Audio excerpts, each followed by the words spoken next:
Episode number 45 emergency. మురళీధర్ను ambulance లో ఎక్కించి హాస్పిటల్ కి పంపించిన సాగర్ తిరిగి మళ్లీ మ్యాన్షన్లోకి వచ్చాడు. అతన్ని చూడగానే విశ్వ కోపంగా, "నువ్వు మళ్లీ లోపలికెందుకొచ్చావు?" అని అడిగాడు. "నేనెందుకు రాకూడదు?" కోపంగా అడిగాడు సాగర్. "నీకు ఈ ఫ్యామిలీకి ఎలాంటి సంబంధం లేదు. ఈ ఇంట్లోకి అడుగు పెట్టే అర్హత నీకు లేదు. మర్యాదగా ఇక్కడ్నుంచి బయటికి వెళ్ళు" ఆవేశంగా అరిచాడు విశ్వ. అతని దృష్టిలో సాగర్ కారణంగానే స్వప్నలో గ్రూప్ చేజారిపోయింది. అలాగే ఈ రోజు తన తండ్రి అందరి ముందు తన తల్లిపై చేసుకున్నాడు. అందుకే సాగర్ పై అతనికున్న ద్వేషం మరింత పెరిగింది. కాని ఈసారి వైభవ్ "నోర్ ముయ్యి విశ్వ" అంటూ వెళ్లి అతని చెంపపై కొట్టాడు. దాంతో బిత్తరపోయిన విశ్వ ఒక అడుగు వెనక్కి వేసి కింద పడకుండా తనను తాను కంట్రోల్ చేసుకుంటూ తన తండ్రి వైపు నమ్మలేనట్లుగా చూశాడు. కాని వైభవ్ అతన్ని పట్టించుకోకుండా వెంటనే సాగర్ వైపు తిరిగి, "సాగర్, నువ్వు కొంచెం ప్రశాంతంగా ఉండు. మనమందరం ఒక ఫ్యామిలీ" అని అన్నాడు. "లేదు, నాకు ఈ ఫ్యామిలీకి సంబంధం లేదని విశ్వ ఇప్పుడే చెప్పాడు కదా" కోపంగా పళ్ళు కొరుకుతూ అన్నాడు సాగర్. అది విని విశాల్ వెంటనే ముందుకు వచ్చి, "సాగర్, బాబాయ్తో అలా ఎందుకు మాట్లాడుతున్నావు?" అని ఆందోళనగా అన్నాడు. అతని మాటకు సాగర్ తన కోపాన్ని తగ్గించుకుంటూ, "విశాల్, నువ్వు టెన్షన్ పడకు. అంతా బాగానే ఉంటుంది. రేపటి నుండి నువ్వు కూడా స్వప్నుల గ్రూప్లో వర్క్ చేయడానికి రా. ఇక్కడ కొంతమంది మనం సంతోషంగా ఉంటే చూసి సహించలేరు. అలాంటి వాళ్ల గురించి మనం పట్టించుకోవాల్సిన అవసరం లేదు" అంటూ ఉద్దేశపూర్వకంగానే విశ్వ వైపు చూస్తూ చెప్పాడు.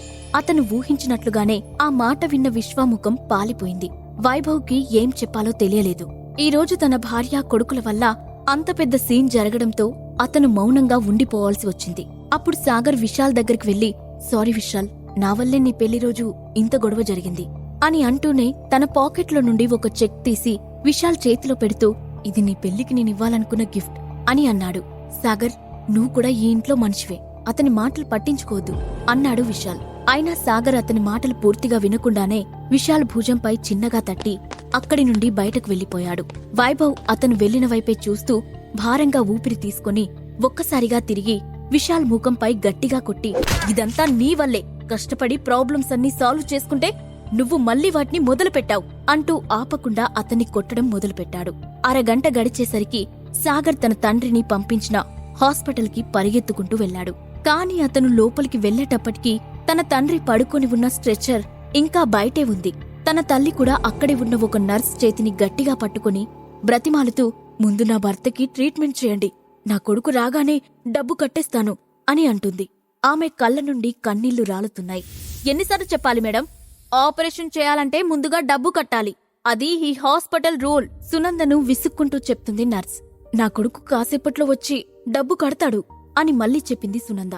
"అయితే నీ కొడుకు వచ్చే వరకు వెయిట్ చేద్దాం. ఆ తర్వాతే ట్రీట్మెంట్ జరుగుతుంది" అసహనంగా చెప్పింది నర్స్. సాగర్ వెంటనే తన తల్లి దగ్గరకు వెళ్లి ఆమె భుజం చుట్టూ చేతులు వేసి, "మమ్మీ" అని అన్నాడు. కొడుకును చూసిన సునంద వెంటనే కంగారుగా, "సాగర్, వచ్చావా? డబ్బు కట్టకపోతే మీ డాడీకి ఆపరేషన్ చేయడం కుదరదని చెప్తున్నారు" అని ఏడుస్తూ చెప్పింది. ఆ మాట విని సాగర్ కోపంగా నర్స్ వైపు చూసి, "ఒకవైపు మనిషి ప్రాణం ప్రమాదంలో ఉంటే మీరు డబ్బు కోసం ఎదురుచూస్తున్నారా? నేను వెంటనే ఫీజు కడతాను. ముందు మా నాన్నకి ఆపరేషన్ స్టార్ట్ చేయండి" అని అన్నాడు. కాని నర్స్ అతడి కోపాన్ని ఏమాత్రం పట్టించుకోకుండా, "సార్, మీరు మాపై ఎందుకు కోపడుతున్నారు? మీ నాన్నగారి పరిస్థితి ఏం బాలేదు. అతనికి ఆపరేషన్ చేయాలంటే మా హాస్పిటల్ చీఫ్ స్పెషలిస్ట్ రావాల్సి ఉంటుంది. అలాగే ఆపరేషన్ కి 10 లక్షల దాకా ఖర్చవుతుంది. ఇదే విషయాన్ని ఇందాకట్నుంచి మీ అమ్మగారితో చెప్తున్నాను. ముందు మీరు వెళ్లి డబ్బు అరేంజ్ చేసుకోండి" అని విసుక్కుంటూ చెప్పింది. "నేను డబ్బు కడతానని చెప్పాను కదా, ముందు మా నాన్నని ఆపరేషన్ థియేటర్లోకి తీసుకెళ్ళండి" అని సాగర్ ఆవేశంగా అన్నాడు. "సార్, చెప్తుంటే అర్థం కావడం లేదా? ముందు మీరు డబ్బు కడితేనే పేషెంట్ ని లోపలికి తీసుకువెళ్తాం" నర్స్ కూడా ఏమాత్రం తగ్గకుండా అంతే గట్టిగా చెప్పింది. "సర్జరీకి వెంటనే ఏర్పాట్లు చేయమని చెప్పాను కదా" ఒక్కసారిగా పెద్దగా అరిచాడు సాగర్. ఆవేశంతో ఉన్న అతని శరీరంలో 8 అసాధారణమైన మెరిడియన్లలో మరొక మెరిడియన్ ఓపెన్ అయింది. ప్రోఫౌండ్ మాస్టర్ స్టేజ్ లో అతని బేస్ 4th లెవెల్ కి చేరుకుంది. అతని శరీరంలో పవర్ ఒక్కసారిగా కంట్రోల్ తప్పిపోవడంతో అతనిలో ఆవేశం బయటకు రాగానే ఒక్కసారిగా హాస్పిటల్ హాలుకి ఉన్న విండో గ్లాసెస్ పగిలిపోయాయి. 1 నిమిషం పాటు అసలేం జరుగుతుందో అక్కడ ఎవరికీ అర్థం కాలేదు. భూకంపం ఏదైనా వచ్చిందా అనుకుంటూ అందరూ భయంతో అటూ ఇటూ చూశారు. సాగర్ నుంచి వచ్చిన వింత ప్రకాశానికి ఆ నర్స్ భయపడిపోయింది. అప్పుడే కొంతమంది సెక్యూరిటీ గార్డులతో హాస్పిటల్ డైరెక్టర్ అక్కడికొచ్చారు. అదే సమయంలో సాగర్ మొబైల్ రింగ్ అవడంతో అతను వెంటనే ఫోన్ లిఫ్ట్ చేసి ఆవేశంగా హలో అని అన్నాడు. సాగర్ గారు, నేను కారుణ్యను మాట్లాడుతున్నాను. నిన్న మీకు కాల్ చేశాను అని అతను చెప్తూ ఉండగానే సారీ, నేనిప్పుడు కొంచెం అర్జెంట్ వర్క్ లో ఉన్నాను అని సాగర్ ఫోన్ కట్ చేయబోయాడు. నాకు తెలుసు సాగర్ గారు, మీరు ప్రస్తుతం ఉన్న హాస్పిటల్ నాదే. మీరు కంగారు పడకండి, నేను 2 నిమిషాల్లో అక్కడ ఉంటాను అని చెప్పి ఫోన్ కట్ చేశాడు కారుణ్య. అసలు ఇక్కడేం జరుగుతుంది? హాస్పిటల్ డైరెక్టర్ కోపంగా అడిగాడు. అతనిని చూడగానే నర్స్ కంగారుగా సార్, వీళ్ళిద్దరూ చాలాసేపటి నుండి డబ్బు కట్టకుండా నాతో గొడవ పడుతున్నారు. ఇతను నన్ను బెదిరించడానికి కూడా ప్రయత్నిస్తున్నాడు. మీరు రాకపోతే నాపై చేయి కూడా చేసుకునేవాడు అని సాగర్ వైపు భయంగా చూస్తూ చెప్పింది. ఆ మాటలు విన్న డైరెక్టర్ సాగర్ దగ్గరకు వెళ్లి చూడు యంగ్ మ్యాన్, నీ ఫీలింగ్స్ నేను అర్థం చేసుకోగలను. కానీ హాస్పిటల్ కి కొన్ని రూల్స్ అండ్ రెగ్యులేషన్స్ ఉంటాయి. మీరు డబ్బు కడితేనే మీ డాడీని ట్రీట్మెంట్ కోసం లోపలికి తీసుకువెళ్తారు అని చెప్పాడు. ఆ మాటలకు సాగర్ వాళ్ళని విచిత్రంగా చూస్తూ అస్సలిది హాస్పిటలేనా? మీరంతా డాక్టర్లేనా? ఒకవైపు మనిషి ప్రాణం ప్రమాదంలో ఉందంటే మీరు డబ్బు కోసం చూస్తున్నారా? అంటే మీరు వేసుకునే తెల్లకోటుకి ఎలాంటి విలువ లేదా అని ఆవేశంగా అన్నాడు. ఆ మాటకు డైరెక్టర్ కోపం తెచ్చుకుంటూ చూడండి మిస్టర్, మీరు ఇలాంటి మాటలు మాట్లాడడం వల్ల ఎలాంటి ఉపయోగం లేదు. హాస్పిటల్ రూల్స్ ప్రకారం ఫీజు కట్టండి. అలా కాదని మమ్మల్ని ఇబ్బంది పెడితే ఇప్పుడే మీ అందర్నీ మా సెక్యూరిటీతో బయటకు పంపిస్తాను అని సీరియస్ గా వార్నింగ్ ఇస్తున్నట్లు చెప్పాడు. కేవలం 10 లక్షల కోసం మీరు మనిషి ప్రాణాలు ప్రమాదంలో నెడుతున్నారు. సరే, నేను ఇప్పుడే డబ్బు కడతాను. మా నాన్నకు ట్రీట్మెంట్ స్టార్ట్ చేయండి అంటూ తన పాకెట్లో నుంచి బ్యాంక్ కార్డు తీసి డైరెక్టర్కిచ్చాడు సాగర్.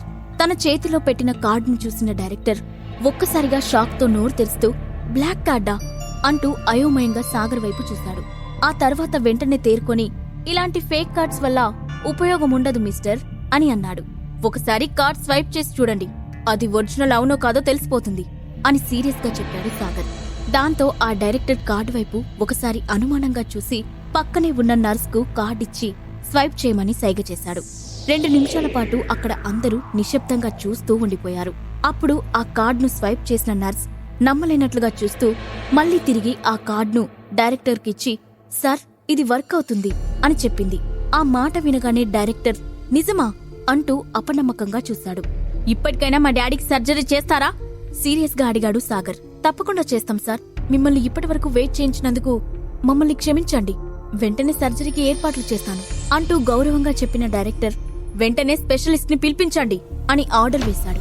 దానితో 2 నిమిషాల్లోనే స్ట్రెచర్ పై ఉన్న మురళీధర్ ను ఆపరేషన్ థియేటర్లోకి తీసుకువెళ్లారు. మరో నిమిషంలోనే మాస్క్ తగిలించుకున్న ఒక లేడీ డాక్టర్, ఆమె వెనకాల 2 నర్సులు హడావుడిగా అక్కడికి వచ్చి ఆపరేషన్ థియేటర్లోకి వెళ్లబోయారు. ఇంతలో ముందున్న లేడీ డాక్టర్ సాగర్ ని చూసి అక్కడే ఆగిపోయి సాగర్, మీరిక్కడేం చేస్తున్నారు అని అడిగింది. ఆమె ముఖానికి మాస్క్ ఉండడంతో ఆమెని గుర్తుపట్టలేకపోయిన సాగర్ మీరు అంటూ అనుమానంగా ఆగిపోయాడు. అప్పుడు ఆమె మెల్లగా తన మాస్క్ ని తీస్తూ నేను డాక్టర్ సరిత, మేనకగారి బర్త్డే పార్టీలో మనం కలుసుకున్నాం కదా అంటూ గుర్తు చేసింది. ఆమెను వెంటనే గుర్తు చేసుకున్న సాగర్ అవును, కానీ మీరు ఈ హాస్పిటల్లో అంటూ సందేహంగా మధ్యలోనే ఆగిపోయాడు. ఈ హాస్పిటల్లో కొన్ని స్పెషల్ కేసులకు అవసరమైనప్పుడు స్పెషలిస్ట్ గా అటెండ్ అవుతుంటాను అని క్లుప్తంగా చెప్పి ఇంతకీ లోపల ఉన్నది ఎవరు, మీ నాన్నగారా అని అడిగింది. అవును డాక్టర్, మీరే ఇప్పుడు మా నాన్నగారిని రక్షించాలి ఆమె వైపు చూసి రిక్వెస్ట్ చేస్తున్నట్లుగా అడిగాడు Sagar. Don't worry mister Sagar, I will try my best అని చెప్పి ఆపరేషన్ థియేటర్లోకి వెళ్ళింది సరిత. అప్పుడు హాస్పిటల్ డైరెక్టర్ మళ్లీ వాళ్ళ దగ్గరకొచ్చి సార్, మీరు ఆఫీస్ రూమ్ లో వెయిట్ చేయండి, ఆపరేషన్ కి ఇంకా టైం పడుతుంది అంటూ వాళ్లను గౌరవంగా ఇన్వైట్ చేశాడు. సాగర్ మాట్లాడకుండా తన తల్లిని తీసుకువెళ్లి ఆఫీస్ రూమ్ లో ఉన్న సోఫాలో కూర్చోబెట్టాడు. అప్పుడు సునంద కంగారుగా కొడుకు చేతిని పట్టుకుని సాగర్, నీకా డాక్టర్ తెలుసా అని అడిగింది. సాగర్ ఆమె పక్కన కూర్చొని మమ్మీ, నేనింతకు ముందు ఒకసారి అనుకోకుండా ఆ డాక్టర్ను కలిశాను అని చెప్పాడు. అయితే ఆమె మీ నాన్నగారిని జాగ్రత్తగా చూస్తుంది కదా, మీ డాడీకి ఏం కాదు కదా అని ఆతృతగా అడిగింది సునంద. డాడీకి ఏం కాదు మమ్మీ, నువ్వు కంగారు పడకు అని ధైర్యం చెప్పాడు సాగర్. ఆ మాటకు సునంద కళ్ళు తుడుచుకొని మళ్లీ అంతలోనే ఏదో గుర్తొచ్చినట్లు సాగర్, మనం కంపెనీ పబ్లిక్ ఫండ్స్ ని వాడుకోవడం లేదు కదా అని అనుమానంగా అడిగింది. లేదు మమ్మీ, నువ్వు దాని గురించి కంగారు పడకు, ఈ డబ్బు మన కంపెనీకి సంబంధించింది కాదు, అది మన డబ్బు అన్నాడు సాగర్. సరే అన్నట్లు తల ఊపింది సునంద. అప్పుడు సాగర్ తన తల్లిని ప్రేమగా దగ్గరికి తీసుకుంటూ నువ్వేం భయపడకు మమ్మీ, డాడీకి ఏం కాదు, నేను మీ ఇద్దరిని బాగా చూసుకుంటాను అని అన్నాడు. అది విని సునంద చిన్నగా నవ్వి మా గురించి కంగారు పడకు. మాకు ఇంకా వయసు అయిపోలేదు. మమ్మల్ని మేము ఇంకా చూసుకోగలిగిన స్థితిలోనే ఉన్నాము. నువ్వు అఖిలతో సంతోషంగా ఉంటే మాకదే చాలు అని అంది. ఆ మాట వినగానే సాగర్ ఒక్కసారిగా ఉలిక్కిపడి, మమ్మీ, మీకు అఖిల గురించి ముందే తెలుసా అని అడిగాడు. అప్పుడు సునంద సాగర్ తలపై చెయ్యి వేసి నిమిరి, మాకన్ని విషయాలు ముందే తెలుసు సాగర్. నువ్వు అఖిలను ఇష్టపడి పెళ్లి చేసుకున్నావు. అందుకే ఆమెతో సంతోషంగా ఉండు అని అంది. ఆ మాటకు సాగర్ తప్పు చేసినట్లుగా తలదించుకుని, సారీ మమ్మీ, ఈ విషయం నేను మీకు చెప్పలేకపోయాను. టైం చూసుకుని నేనే చెప్దామనుకున్నాను. సంజాయిషి ఇస్తున్నట్లుగా చెప్పాడు. ఏం పర్వాలేదు, నువ్వు సంతోషంగా ఉంటే మాకదే చాలు అంది సునంద. అఖిల చాలా మంచి అమ్మాయి మమ్మీ, మీరు కూడా ఇక నుండి మాతోనే ఉండొచ్చు అని అన్నాడు సాగర్. ఆ విషయాలన్నీ తర్వాత మాట్లాడుకుందాం, కానీ మా ఇద్దరి వల్ల మీ రిలేషన్షిప్ ఎఫెక్ట్ అవ్వకూడదని గుర్తుపెట్టుకో అని చెప్పింది సునంద.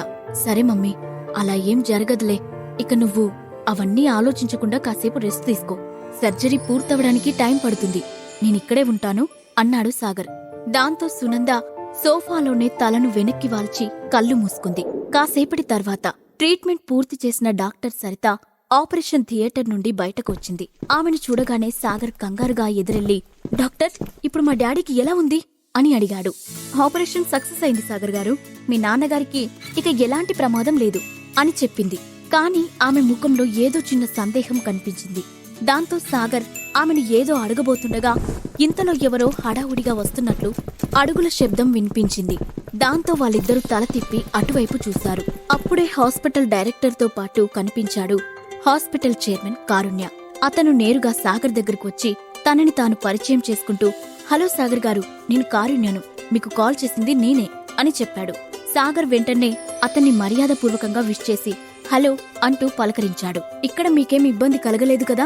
మీ నాన్నగారికి ట్రీట్మెంట్ ఎలా జరిగింది అని కారుణ్య ఫార్మాలిటీగా అడిగాడు. అప్పుడు సాగర్ పక్కనే ఉన్న డైరెక్టర్ వైపు చూపిస్తూ, ఆ విషయం మీరు వీళ్ళనడిగితే బాగుంటుంది అని చెప్పాడు. అది వినగానే కారుణ్య అనుమానంగా చూస్తూ, ఏం జరిగింది? మీ విషయంలో ఏదైనా తప్పుగా జరిగిందా అని అడిగాడు. నిజం చెప్పాలంటే తప్పుగానే జరిగింది కారుణ్య గారు. మీరు చైర్మన్ గా ఈ హాస్పిటల్ కి అప్పుడప్పుడు వస్తూ ఉంటారో లేదో నాకు తెలీదు, కానీ డాక్టర్లుగా ఉండి తెల్లకొట్టు వేసుకున్న వీళ్లకు కొంచెం కూడా మనస్సాక్షి లేదు. డబ్బు కోసం మనుషుల ప్రాణాలు కూడా పట్టించుకోవడం లేదు. హాస్పిటల్ ఫీజు కట్టే వరకు పేషెంట్ ని కారిడార్లోనే ఉంచుతున్నారు అంటూ జరిగిన విషయం మొత్తాన్ని అతనికి వివరించి చెప్పాడు సాగర్. హఠాత్తుగా వచ్చిన కారుణ్య సాగర్ విషయంలో ఎందుకంత కన్సర్న్ చూపిస్తున్నాడు? పవర్ పిల్ కోసం కోట్లు కుమ్మరిస్తానని చెప్పిన కారుణ్య మనసులో ఉన్న అసలు ఉద్దేశం ఏమిటి? ఈ ప్రశ్నలకు సమాధానాలు తెలుసుకోవాలంటే నెక్స్ట్ ఎపిసోడ్ వినాల్సిందే.